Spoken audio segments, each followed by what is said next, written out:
Hello, and welcome to this period pain masterclass, how to heal things like cramps and keep them from running your life.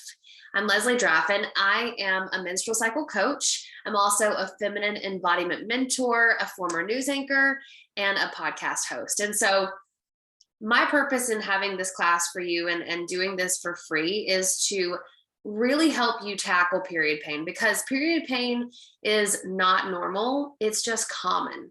And unfortunately, right now, in a lot of society, in the medical community, probably within your own families, maybe even your own friend groups, a lot of people think that they're just going to have to live with period pain.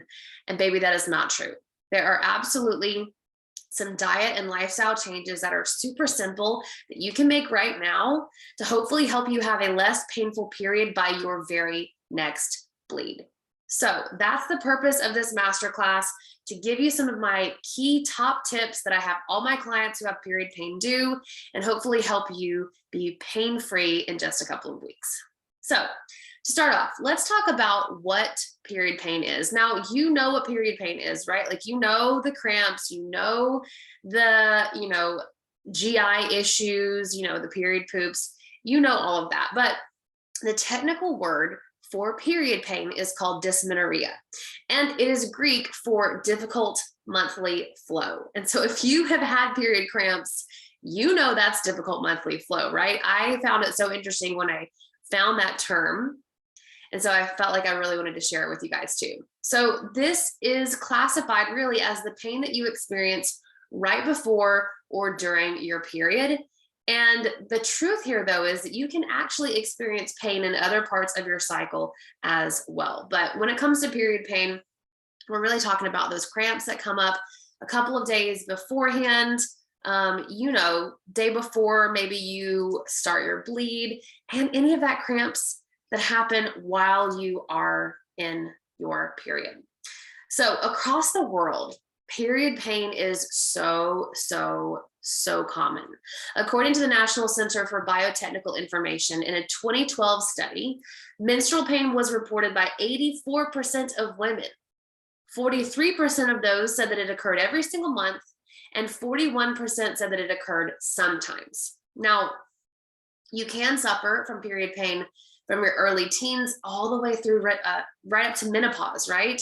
And most people who do experience period pain say that it's definitely coming as far as discomfort on the very first day of the bleed. Up to 15% of women report severe enough cramps that it disrupts their life. They say that these things are interfering with work, interfering with school, childcare, and really living their best life. And so when period pain is also accompanied by things like bloating, tender breasts, swollen stomach, lack of motivation, lack of concentration, mood swings, clumsiness, and tiredness, we really can see why this is such a big deal, right? And so often I am told by people, well, my doctor just said it was normal. My doctor said I just have to deal with it, pop a pain pill, and move on. But I'm here to tell you that even though 84% of women in this study said they had period pain, and you maybe have had period pain your whole entire life, it isn't normal. It does point to signs of potential hormonal imbalance, and you can absolutely heal period pain without having to pop a pill every single month. I just really hate when doctors say, oh, just pop a pain pill. But when you look at the fact that you might be having to take several pain medications a day for multiple days a month for the rest of your life, that feels like a lot, right? So let's talk about the two different types of period pain. The first one is called primary dysmenorrhea, and the second is called secondary dysmenorrhea. And the reason I want to share this with you is because they're a little bit different. And so you will be able to tell which one you most likely fall into, which category. So primary dysmenorrhea, this happens a lot in teenage girls and younger women. It's the beginning of menstrual life, right? These are cramps caused by the uterus contracting to shed its lining. There could also be some pain in other parts of the area, maybe the lower abdomen, maybe the back, maybe down the front of the thighs as well. And you also may feel a little nauseated. But the key here is to notice the when, right? So teenage and early, 20s, right? So right when you first start your period up until 20s. And you may have that for, the rest of your life, but it's when that started. Now, secondary dysmenorrhea, this might not start until later in life, right? You may have not had cramps early on, and maybe you start to get them in your mid to late 20s, your 30s. Now, this type of pain is not likely to cease after childbirth.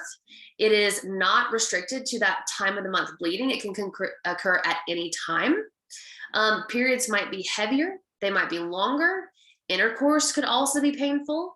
And this can absolutely be a sign of other issues, things like pelvic infections, things like endometriosis. And so if you suddenly have an onset of period pain after having years of pain-free periods, you absolutely want to talk to your doctor about that. So now that we know that there are two different types of period pain, and you're hopefully able to pinpoint where you fall in those two categories, I want to talk a little bit about what causes period pain to begin with, right? The first thing that's really interesting and important to know is that your period pain can absolutely be hereditary. If your mother suffered from period pains, there is a good chance that you might too. So if you haven't had the conversation with your mom or your sisters or the women in your family, the menstruators in your family about period pain before, it's a great time to have that conversation now. Just ask them what they experience. So when we look at period pain and what causes it, there's really one primary factor, and it has to do with something called prostaglandins. Now, during your period, as your body prepares to release that uterine lining, your uterus will contract, right? And that's kind of where those cramps start to begin. Now, this is when the endometrial cells will start to break down, and they release this inflammatory prostaglandins, which are hormone-like chemicals. Now, these things will constrict the blood vessels in the uterus and make that muscle layer contract, right? That's what causes painful cramps. Now, some of those will also enter your bloodstream, and that might be why you get a headache right before your period, why you might feel nauseous, and absolutely why you have period poops, okay? So the thing is about prostaglandins is that researchers have measured the number of them in the uterus, and it found that people who have more period pain are more likely to have more prostaglandins, right? So higher levels of prostaglandins equal higher period pain. It also equals higher estrogen. So when we look at how we combat period pain on a holistic level, we have to look at getting rid of the excess prostaglandins, right? And that has to do with getting rid of excess estrogen. So it's essential to get rid of estrogen, the excess estrogen, if you want more pain-free periods. And you absolutely can do this by switching up the foods that you are eating. So let's talk about now preventing it. So we've said foods can help you get rid of excess estrogen and can also help you get rid of those excess prostaglandins. What should you be eating? What should you be doing? The first thing is making diet and lifestyle changes that will help decrease inflammation in your body. Because those prostaglandins have an inflammatory effect, you want to decrease as much inflammation in your body as possible. This will help you tame the cramps. It'll help you tame things like those period headaches, period poops, and the excess estrogen flowing through your body. So in general, choosing a diet that's mainly whole foods, we're looking at things like fruits, vegetables, grains, whole grains, legumes, nuts, seeds, avoiding high-fat meats and processed foods. All of those things will help you decrease inflammation in your body and decrease your period pain, right? And so that might not be super aha moment to you. Like that's probably something you've heard before. I think a lot of us hear that, but it's hard, right? Like it's hard when we live a very busy life not to just grab things that are already processed for us, grab fast food if we've just been super overwhelmed. And I totally get it. So specifically, here are the 3 things I have my clients do to prevent period pain. These steps have drastically reduced period pain in my clients. Now, I had a client, she was 12 years old. She came to me with cramps that she put at an 8 or a 9 on a 1 to 10 scale. She told me that she often had to leave school or just not go to school on the first day of her period. And she said she hated her period because of how painful it was. And so my mission when working with her was to help her navigate, first of all, the first years of being a menstruator, but also to help her tackle that period pain. So she implemented, and she was so good about this, these 3 steps. And after we stopped working together, which was about 6 weeks, I asked her again, how much would you rate your cramps? And she said they were around a 4. So we know this works. And the other interesting thing is I have worked with many people who didn't come to me as with pain as their main symptom or their main issue. And almost every single one said that pain lessened, right? So this is great. So take out your notes, write this down. The number one thing that you're going to do to help you heal your period pain right now is to start avoiding cow dairy. So cow dairy has something called A1 casein in it, and this is super inflammatory, right? And that can make estrogen in the excess, prostaglandins in the excess, and of course, make cramps worse, right?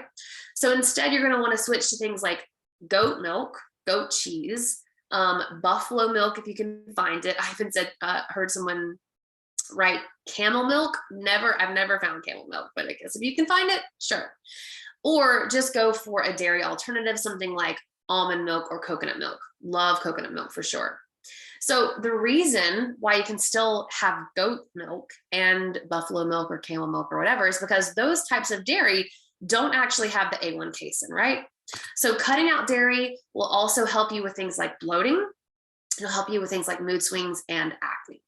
And so if maybe you think, I don't really eat a lot of dairy. I used to think this too, because I had switched to an almond milk creamer for my coffee in the morning. But it might be a really good idea for you to do a little checkup, a little inventory, writing down what you are eating so that you can see when dairy does sneak in. For me, it was always cheese, right? So the cheese would sneak in and I wouldn't really even think to myself that I was eating cow dairy, but I was eating cheese. So that's where the goat cheese comes in, or those dairy milk alternatives. So the first thing to do, avoid cow dairy. Now, let's talk about ice cream, right? Oh, there are some very, very good dairy alternatives, cow dairy alternatives when it comes to ice cream. Yogurt for me is a little bit trickier, although I do have some good coconut yogurts that I will eat.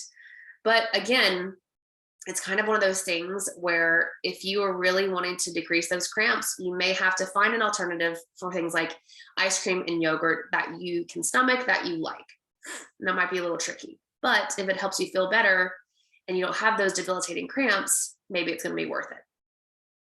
The second tip I have to help you heal period pain fast is to stop eating cold foods. I just said yogurt and I just said ice cream, right? So there is a time and place for cold foods when it comes to your menstrual cycle. And that is going to be in your inner summer. That's right around ovulation, because that is when your body is at its warmest. Now, if you have no clue about your inner seasons, I highly suggest you check out my other free masterclass, which you can find in my bio and my Instagram page at Leslie Draffin, because we talk about the basics of your menstrual cycle, the 4 different phases, and what those mean. So when I say inner summer, it is one of the phases of the menstrual cycle. And again, it's right around ovulation. So if you want cold foods then, that's the best time. In the second half of your cycle though, as you lead up to having your period, in the week or 2 before, you want to switch to warm foods. So think of your period blood and that uterine lining like coconut oil. When coconut oil is cold, it is very solid. It's very stagnant. When it's warm, it's very fluid. So when we think of cramps, some of that inflammation, some of those cramps, some of that stagnation can lead to more pain, right? Because it's having to work harder to get it out. Just like if you tried to put solid coconut oil down the drain, you would have to work really hard to force that out, right? So you're going to start just switching to warm foods. Now, if you live in a hot climate, I live in Texas, it is blazing hot here. Maybe you don't want to eat hot or warm foods, so just switch to room temperature, right? If you have a smoothie in the morning, let it sit out for a little bit. Maybe don't use ice. and really only choose those ice creams and those cold foods during the phase of your cycle where your body is hotter, which is in our summer. So keeping the body warm is essential to alleviating cramps, right?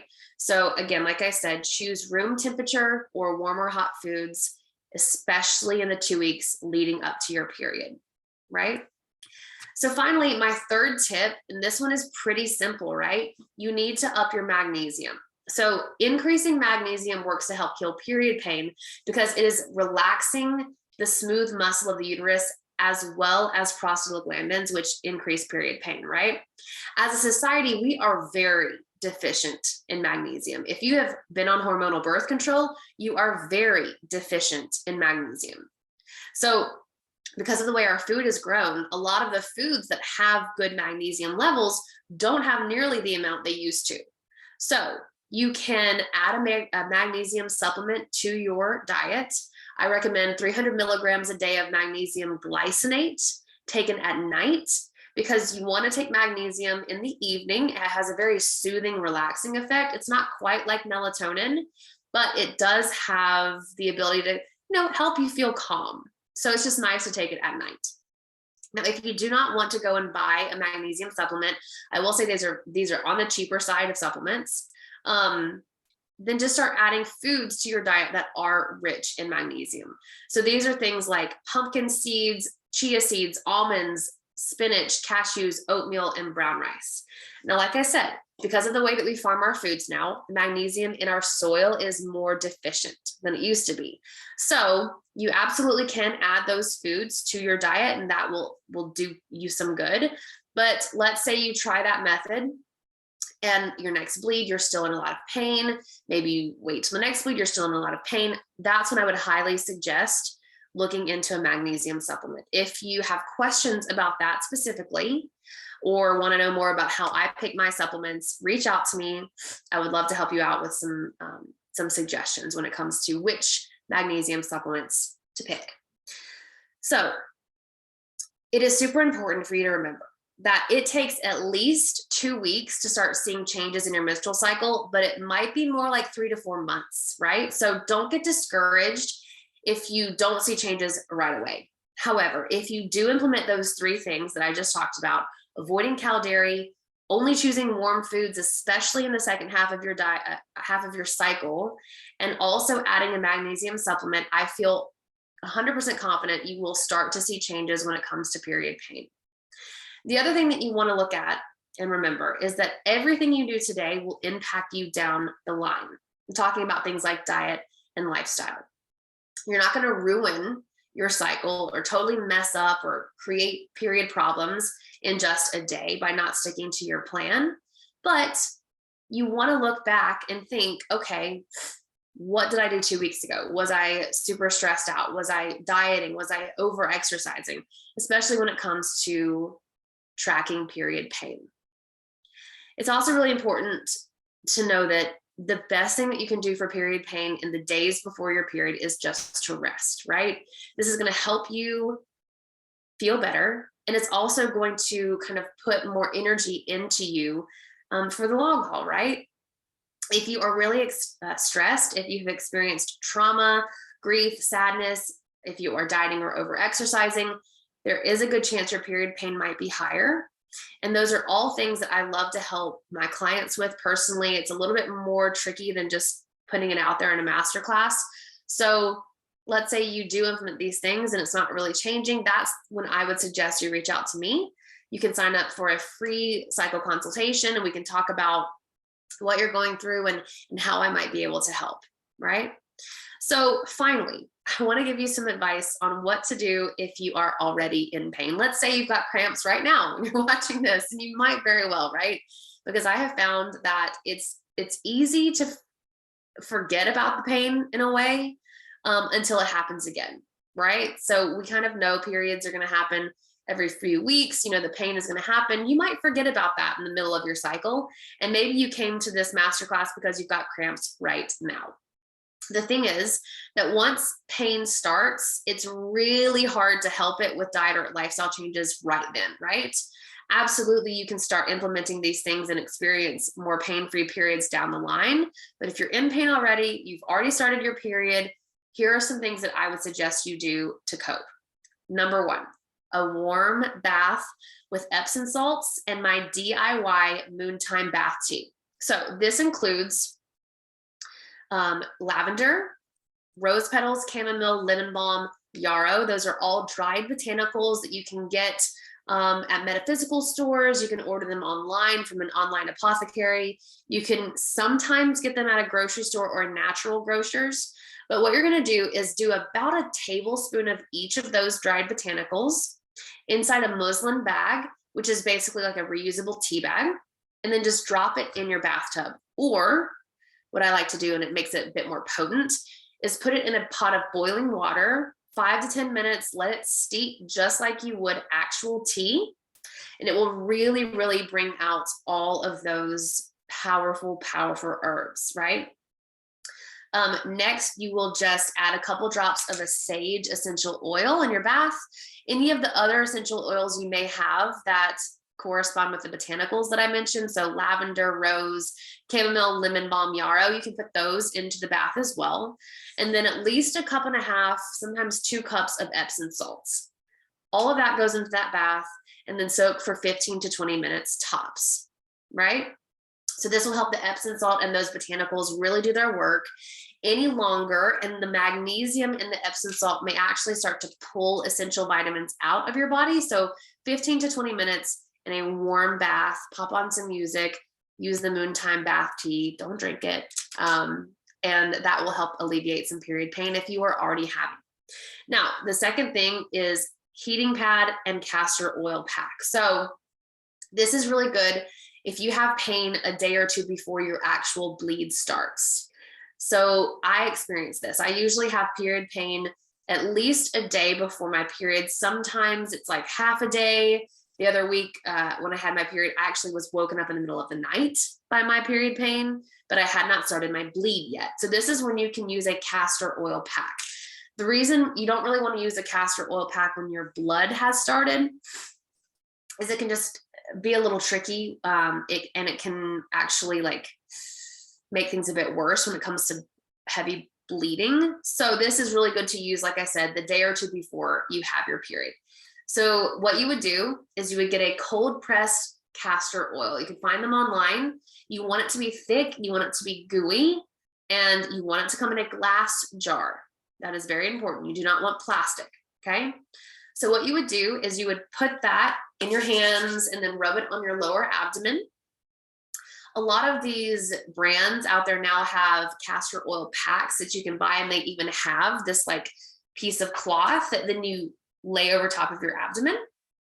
And then on top of that, you put a heating pad. So castor oil goes on the lower abdomen. Then you either put the piece of fabric that comes with it, or you do like a washcloth or some piece of wool over top of your castor oil. And then you put the heating pad on top of that. 10 to 20 minutes, maybe up to 30 minutes to help with the period pain. I would say no more than twice a day in the days leading up to your bleed, right?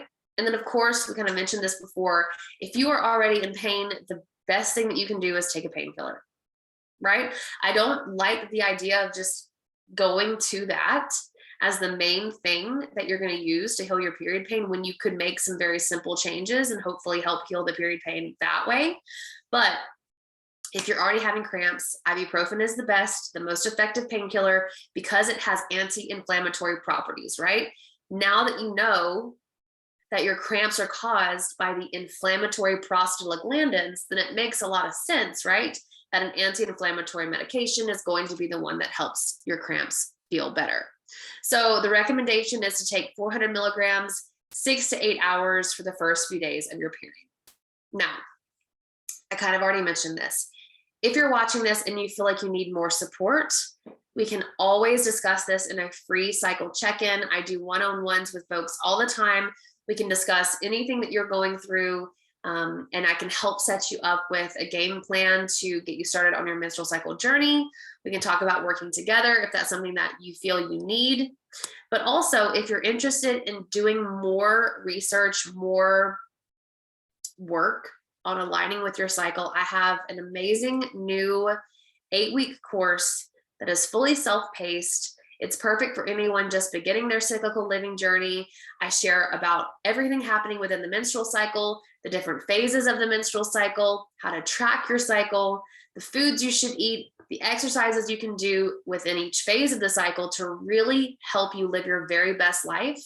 And we also talk a lot about stress and how to reduce it, as well as why stress messes up your cycle so much. Now, this course has some additional tools as well to help you with easing period pain.